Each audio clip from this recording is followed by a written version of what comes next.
بسم اللہ الرحمن الرحیم۔ شیخ محترم، آپ یہ وضاحت فرما دیں کہ جب کسی میت کا نماز جنازہ پڑھا جاتا ہے تو اس میں کثیر تعداد میں بعض اوقات لوگ موجود ہوتے ہیں، تو ایسے کون سے لوگ ہیں جن کا جنازہ پڑھنے کا فائدہ میت کو ہوتا ہے؟ ایسے لوگوں کی کوئی خوبی اگر قرآن و حدیث میں ملتی ہے تو وہ آپ وضاحت فرما دیں۔ بسم اللہ الرحمن الرحیم۔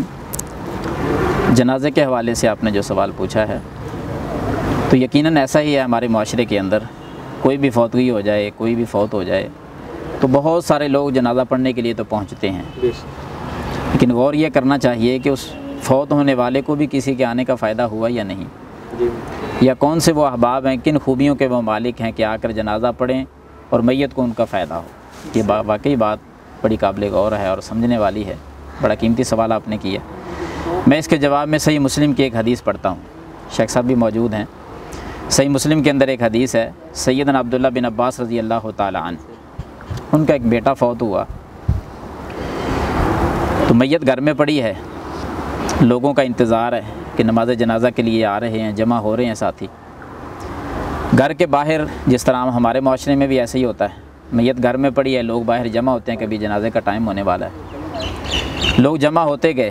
کچھ دیر کے بعد سیدنا عبداللہ بن عباس رضی اللہ تعالیٰ عنہ نے اپنے آزاد کردہ غلام جن کا نام قریب تھا، ان کو باہر بھیجا کہ دیکھو کچھ ساتھی جمع ہوئے ہیں میرے بیٹے کے جنازے کے لیے۔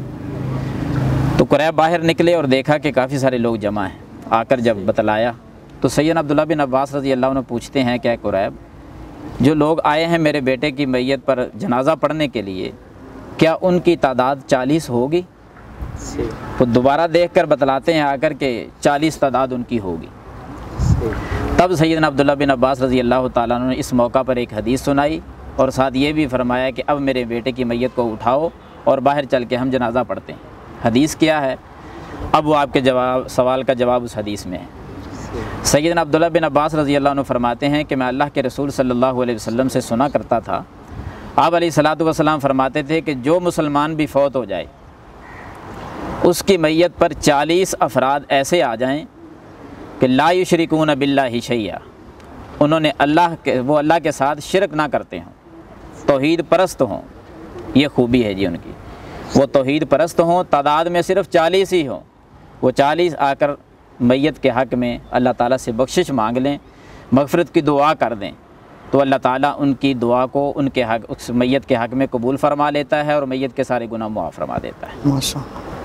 تو اس حدیث میں معیار سامنے آ جاتا ہے، چاہے سینکڑوں ہزاروں کی تعداد میں لوگ آ جائیں، اگر اللہ کے ساتھ وہ شرک کرتے ہیں نا، الوہیت میں، ربوبیت میں، اسماء و صفات میں، کسی لحاظ سے بھی وہ توحید ان کا معاملہ خراب ہے، وہ شرک کی دلدل میں پھنسے ہوئے ہیں، تو ان کا جنازہ پڑھنا میت کو کوئی فائدہ نہیں دے گا۔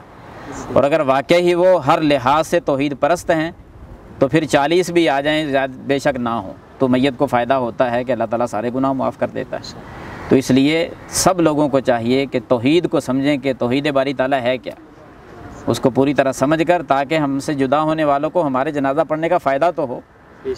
اللہ تعالیٰ سب لوگوں کو توحید کے بارے میں سمجھنے کی اور علم حاصل کرنے کی توفیق عطا فرمائے۔